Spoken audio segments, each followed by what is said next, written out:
చూడలేదని, నిన్నెవరూ చూడలేరని, ఎవరూ చేరలేదని, నిన్నెవరూ చేరలేరని, తప్పుల మీద తప్పులు చేస్తూ నాకేం కాదని పైకి చూడకు, న్యాయం మీద నిందలు వేస్తూ నేనే గొప్పని బిర్రబీగకు.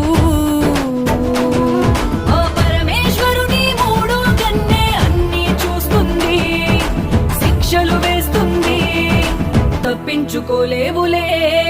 నమః శివాయ, నమః శివాయ.